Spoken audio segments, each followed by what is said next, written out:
Welcome to the Starfleet Leadership Academy, a Star Trek podcast told through the lens of leadership development.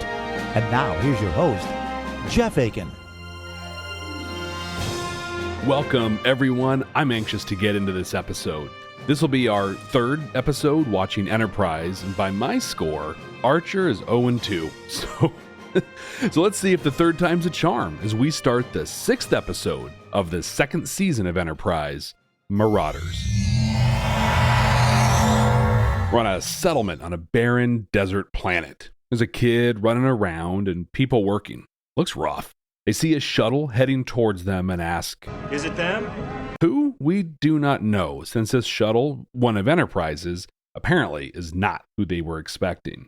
Archer, T'Pol, and Tucker, in their desert gear, come out to meet the settlers. They're looking to trade for deuterium. Deuterium is used as fuel for the antimatter and matter reactions necessary to power a starship. The settler, Tessic, says they've got nothing to trade. They've got 2 pumps that are offline. T'Pol says they've scanned them and they know they have a large inventory. And so this kicks off the negotiations. Tessic straight up doesn't want to trade with them, but all 3 officers keep on it. The settlers take offense to being scanned, and Archer apologizes. I apologize. Hey, good for him.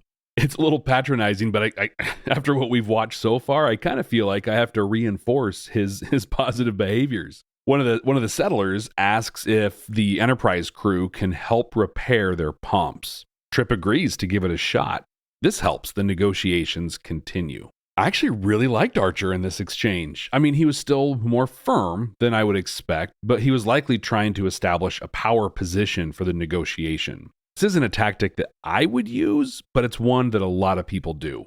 In this scene, he listens, he owns a misstep, and he looks for opportunities to not only get what he and his crew needs, but also what the settlers may need. Now, we talked a little bit about negotiations in the Homestead episode when Neelix was working to help the Talaxian colony. We talked about the win-win-win approach to negotiations. Now, generally speaking, and as I see the win-win-win scenario, this is where the 2 sides negotiating get a win, but so does a greater cause. In Homestead, it was a solution where everyone got something they wanted and no one had to be hurt. A much greater good. In many public-private negotiations, the community may be the greater good, or maybe the environment. At this point in the episode and in the negotiation, Archer's just working for the win-win, the classic best approach to an outcome. He wins by getting deuterium, and the settlers win by getting their pumps repaired. Let's watch and see if a greater good reveals itself, and if anyone incorporates that to move towards a win-win-win. Trip's grabbing his tools, and he finds the kid that we saw running around earlier, Kel, in the shuttle. He's interested in the ships that come by, and so Trip brags the shuttle up a little bit, and the kid gets really impressed that he's a pilot. Because I was inverted. Trip invites Kel to come to the Enterprise for a tour, if it's cool with his parents. As that's going on, the negotiations continue, and they are not going that great. But they're still going, and that's enough for Archer.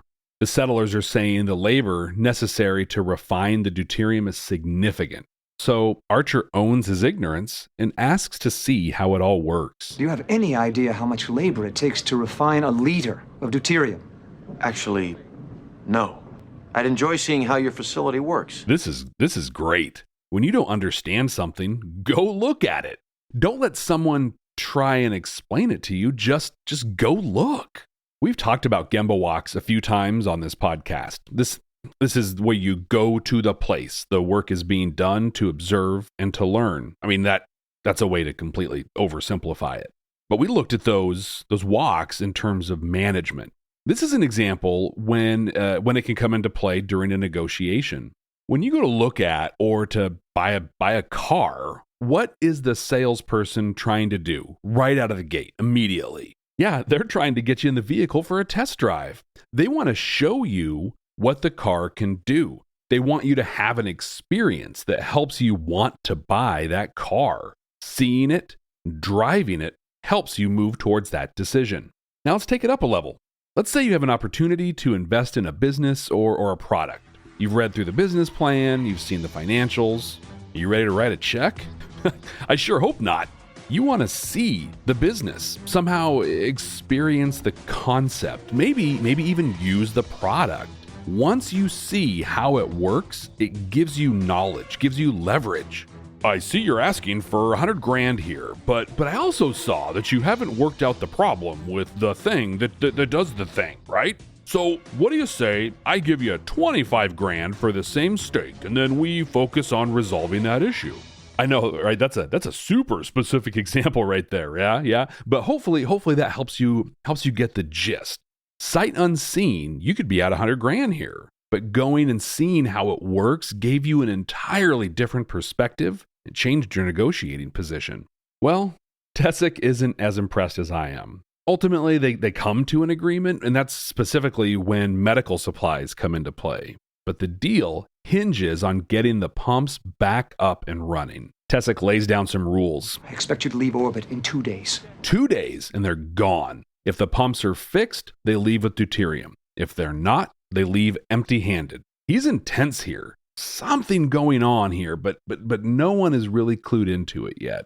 On Enterprise, Phlox is hooking the settlers up with medical supplies. He's pretty surprised as they seem to need some really just basic supplies, and some of them that arouse suspicion. You know, those ones that deal with plasma burns and other super dangerous incidents.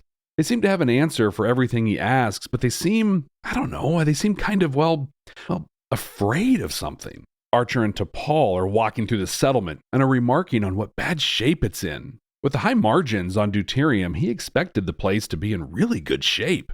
He's slowly starting to put the pieces together as Phlox updated him on the medical supply situation. Phlox tells me they don't even have basic medical supplies. T'Pol, though, just wants to get the trade done and get out of there. But Archer is really interested in what's going on around here, and we find out right away. Mayweather picks up a ship entering the system. They're Klingon. Tessic alerts the settlers, lets them know Korok is here ahead of schedule, and that they need to wrap up work and get everyone inside. Settlers are hunkering down, and Tessic asks that no one get involved. In the past, when they've arrived and others have been there, the Klingons get very upset. You see, they, Korok and his crew, believe they're the exclusive customers of this settlement.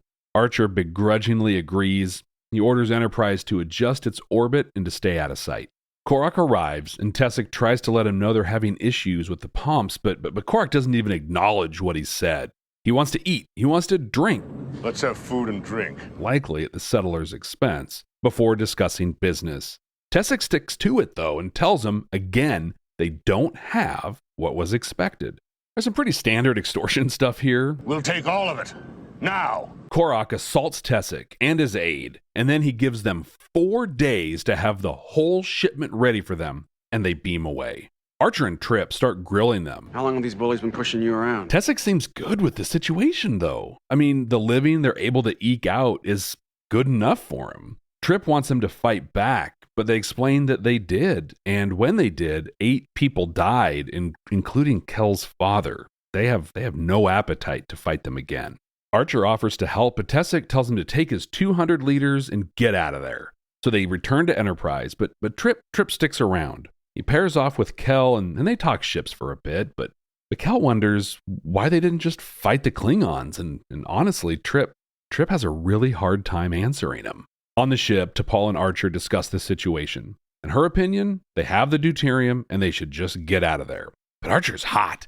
The scans that Reed took of the ship, the Klingon ship, showed that it was barely even a freighter. These are bottom-rung Klingons bullying a small group of settlers. He suggests reaching out to the Klingon High Council, but T'Pol disagrees. I doubt these Marauders answer to the High Council. They agree, eventually, that they should do something, but anything short of killing them will ultimately just make the situation worse. After some problem solving, Archer joins Tessic on the surface as he repairs some more equipment. Archer pitches in, helps out as they talk about Korok and his Marauders. Tessic is adamant that this just isn't Archer's concern, but he doesn't stop. Archer offers to train the settlers, help them to prepare. But Tessic sees himself as the protector. They put their trust in me. They depend on me. I'm supposed to protect them. But as he talks himself through it, Archer pulls him through to agreement. Give a man a fish, and he eats for a day. Teach him to fish, and he eats for a lifetime. Dude, Archer is doing great here. He comes in with a game plan. He's done his research. You say you and your tactical officer want to help us. Then, when he talks to Tessic, he listens to him. He adapts his messaging to match his needs and the worries that Tessic has. He offers help, sustainable help.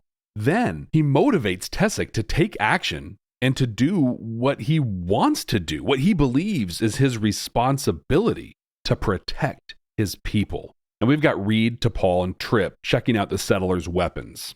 The settlers want Enterprise weapons, right? The big guns. But Reed refuses. He says deception and surprise can be just as potent as brute force. Archer comes in, he lays out the plan. They're going to trick the Klingons into standing in the middle of the deuterium field by literally moving the settlement. They identify some settlers that have experience with weapons and send them to Enterprise for some training. Everybody loves the plan, and they get to work. There's some great scenes of everybody working together. God, this reminds me of something. I can't quite put my finger on it, though. Maybe it'll come to me later. Reed and Hoshi are training the settlers on Enterprise. Turns out Hoshi's a badass. Who knew? Archer's in there. He's getting his hands dirty. He's doing the work. He and Trip check in on their progress. Trip has some doubts about the plan, so Archer takes time to talk through it with him. He ultimately makes this really personal. He simply doesn't like bullies. I've never liked bullies, Trip. Not on Earth, and not out here. This is a short scene, but important. And not just for the anti-bullying message, which is also important, but it's important for two big reasons. Checking in on progress and taking the time to refocus the purpose. When you're in the throes of a project, it can be tempting to go heads down, just do the work. But it is critical to pause and to check your progress, hopefully against a project plan or even a work breakdown structure, ideally, that you put together before the project kicked off. If these check-ins are boring and uneventful, that's because everything is going according to plan. That's great. But that almost never happens, right? The check-ins allow you to adjust plans, reallocate resources, or reset milestones. If nothing else, as in this scene, it gives an opportunity to remind people of the purpose or the goal. Trip is having doubts about their approach, and these are legitimate doubts. Archer attempts to address them, though, by looking at the purpose, the reason that they're even doing this work. If you're running a project or dedicating resources to something and you don't know what the purpose is, you don't know why, that's a huge problem. Beyond that, though, what if your purpose isn't relevant anymore? Maybe you started a project like 2 years ago or more, and the problem you were trying to solve just isn't a problem anymore. Or maybe your priorities have shifted. Maybe, hypothetically, you had a huge project that suddenly became absolutely meaningless because, something like, a pandemic swept the world and changed the whole game. If you're not doing regular check-ins, you will not be in a position to respond to, hypothetical change like that.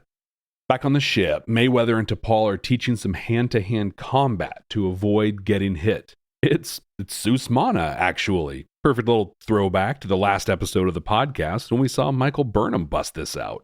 T'Pol gives some pretty explicit details on Klingon weapons. The bat'leth can decapitate its victim with one stroke, while the mek'leth is typically used to slash the throat or disembowel. Gosh, I just really wish I could remember what this is making me think of. It's right on the tip of my tongue. Well, maybe it'll hit me in a little bit.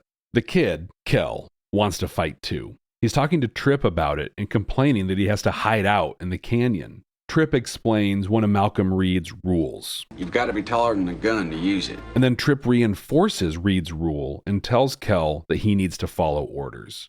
After this, Trip is rigging the wellheads in the field to detonate. He and another settler are camouflaging the area. Once they're done, the plan is all set. Tessic and Archer meet up. Tessic is having doubts. It's understandable. I mean, they're about to do the absolute unthinkable. They're about to stand up to a bully. So Archer tells the story of Broken Bow. He talks about how battle wasn't what he signed up for when he joined Starfleet, but it was what he needed to do. He encourages Tessic. I'm nervous now, but I know we can do this. And just in time, the Klingon ship shows up again. Klingon ship just dropped out of warp, Captain. The day has arrived. We see a gentle breeze sweep across the empty settlement. I almost expected to see a tumbleweed blow past. Klingons beam in, and there's no one to be found. They start looking for the settlers, blasting disruptors in the air and shouting. Arriba! Arriba! I like these guys. They're funny guys. One of the settlers runs off, and the plan kicks in. Klingons are running into traps. Some are getting blasted with phasers. We see all the training they conducted pay off. We even see T'Pol bust out that Sus Mana as she takes a big guy down. The Klingons regroup, and then they spot the settlers hiding in the canyon. Little cat and mouse as they try and position the Klingons on the wellheads they set up. They get them there and ignite the wellheads, surrounding the Klingons with fire. Archer sends Tessic out to confront them. Korak threatens him, but Tessic stands up to them. Korak insults the settlers' deuterium. We can find deuterium anywhere. Yours isn't fit for a garbage skull. And they beam out. The settlers win. Afterwards, Trip meets Kel in the shuttle. Trip gives him blueprints and schematics for Enterprise, and he's super excited. They have a short but emotional farewell as Archer and T'Pol meet with Tessic. The settlers give them 2,000 liters of deuterium in thanks. Archer wishes them well, and they return to Enterprise. This was a fun episode. I mean, nothing big or dramatic, just fun. I think I did like it better, though, the first time I saw it, when it was called The Seven Samurai. And I actually liked it even better the second time I saw it, when it was called The Magnificent Seven. That's what was on the tip of my tongue the whole time. But this is Star Trek's version of the classic story. And they did really well with it. No real threats, no bits of incredible lore or canon, just a fun episode that didn't really mean anything. We got to know some of the characters a little more. I mean, who knew Hoshi could handle a rifle like that? And we saw Reed shine as a tactician. We also got to see Travis Mayweather. Well, yeah, we got to see him. And so there's that. Back in the days of 26 episode seasons, you got some filler. And this was definitely that. But it was well done filler, especially if you enjoyed The Magnificent Seven. Command codes verified. This is our third episode of Enterprise we've reviewed. Archer has been a glaring 0-2 so far. So how does he fare after this one? Well, I'd say surprisingly well. In an episode that didn't give us much, Archer did very well. I want to focus on 3 things I think he did really well: negotiating, innovative thinking, and skill building. Earlier, we asked if a greater good would reveal itself so that we could look for the opportunity to work for a win-win-win solution to the initial deuterium in exchange for power cells deal. And it sure did. I mean, there's a version of this episode where the settlers get their power cells, some medical supplies, and their pumps get repaired, while Enterprise gets 200 liters of deuterium, and then they leave. Win-win, right? I mean, there are entire books written on how just that would have been a great deal. Both sides got a little bit of what they wanted, but neither side really got everything they wanted. That's the fundamental flaw in the compromise approach to negotiating, an approach that many take with the intention of achieving a win-win. Generally speaking, neither side truly wins. They gave something up so that the other party could get something. We call it win-win because it's not a bad outcome, and at least the deal was made. But this covers up that middle ground between winning and losing, the ground that I call not losing. In a traditional win-win, it's more like not lose, not lose. Do you see where I'm going here? In the original deal, they both left with something, but their real problems still existed. 200 liters wasn't enough for Enterprise. It would likely just be enough to get them to somewhere else that they could try and swing a deal. And the settlers would have power cells and supplies, but they wouldn't last long. Plus, the piece that brings in the third win, they'd still be getting harassed and bullied by the Klingons. Basically, the win-win scenario just delayed the delayed the pain for both parties. After the run-in with Korok and his crew, Archer saw a possibility. And what impresses me even more, based on the end of the episode, is that he didn't see that possibility as an opportunity for more deuterium. He saw it as an opportunity to help people.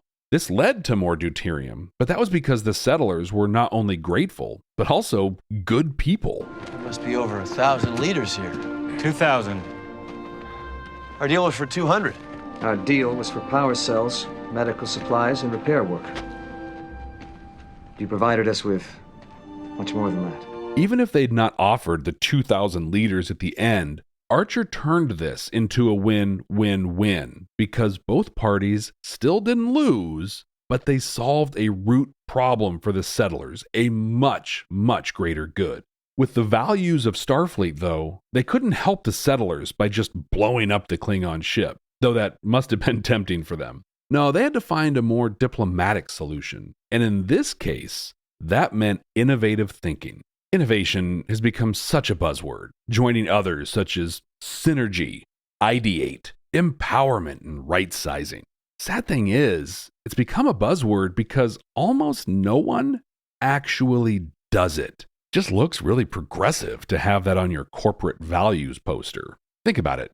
When was the last time someone in your world truly innovated? And not like, oh, you can use quick steps in Outlook to save time. But like really shook it up and innovated. Like, I don't know, like realizing fax is an antiquated and insecure communication method. So like you don't only just discourage faxing, like that's the point that most quote innovators would stop, but you get rid of it. You disconnect the numbers. You straight up just don't allow it. Now that may not be the best example, but it's one that's close to my heart, which really, oh wow, that says a lot about the things that are close to my heart, I guess. Eesh. Maybe it's time for some soul searching. But you want to talk innovation? Let's talk about moving a settlement. Can't fight them? Gotta trick them. But they're not dumb. What to do? Move the settlement. It's brilliant. Imagine if you or your leaders thought like that and were able to execute. What is stopping you from meeting your goals, achieving your milestones? What if you could just move your settlement and change the proverbial layout? Could it look different? Could it be better? Well, you'll never know unless you at least think about it. But in this case, Archer thought about it. Sure, yeah. But more importantly, much more importantly, he did it. Finally, skill building. Archer was preparing a group of people that had been bullied for years. I mean, you could just call them victims of bullying for the last few years, right? While the Enterprise crew could fight these Klingons off and solve the immediate problem, Archer knew that he had to build these people up. He had to leave them better than he found them. And he did this by building up their skills as a mechanism to build up their confidence. His line, There's a saying on my world. Give a man a fish, and he eats for a day. Teach him to fish, and he eats for a lifetime. is supremely powerful. As a leader, how often do you step in to handle the thing? We've seen Archer himself do this a number of times. Instead, take the time to teach others. Let's say that you are an absolute beast when it comes to writing SQL queries. Wow, here we go with these. Wow, I've got some stuff to work out here between fax machines and SQL queries being my examples. Well, anyway, someone needs data. So you can write that query up and Coke bottle glasses across the office will fog up from the tears as people gaze upon the flawless beauty of your work. Problem is, you're the leader of the SQL query writers. In this scenario, let's just say it's a team of 5 query writers. They're good, totally competent, but you're an artist. But now, imagine developing those 5 into artists. Now, your organization has 6 of you instead of just 1. How great is that? Okay, real example.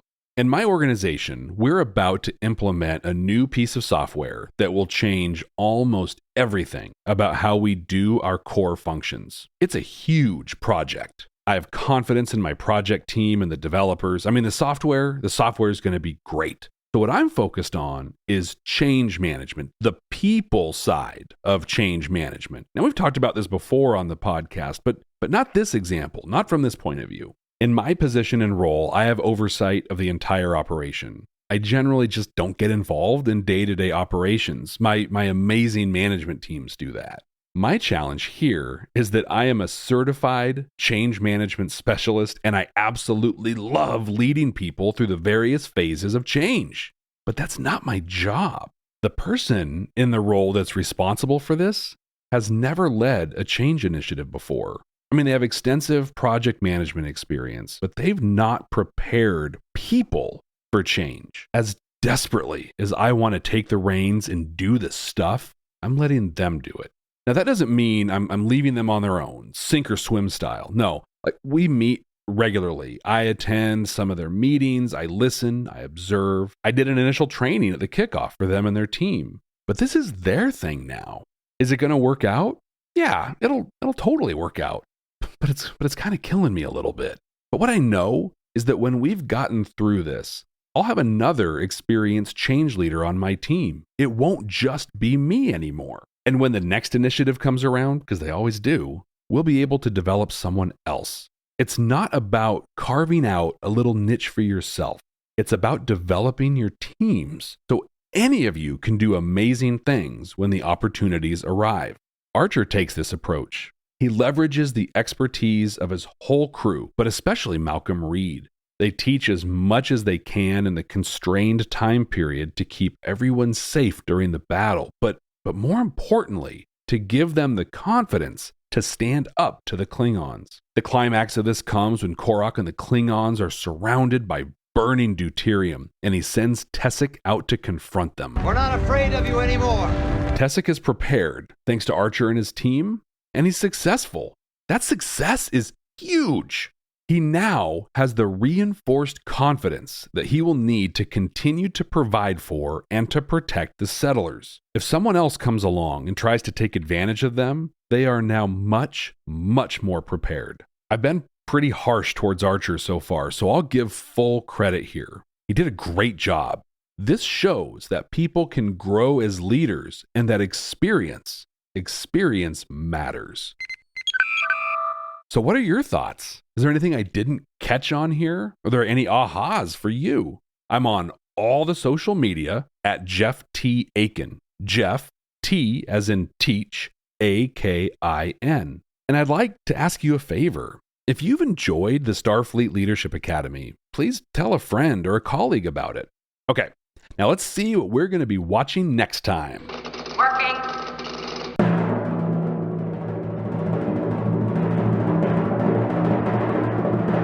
Oh, wow. We could be creating our own deuterium saga here. We're going to Season 4, Episode 22 of Voyager, Unforgettable, a Chakotay episode. Looking forward to it. So until then, ex astra scientia.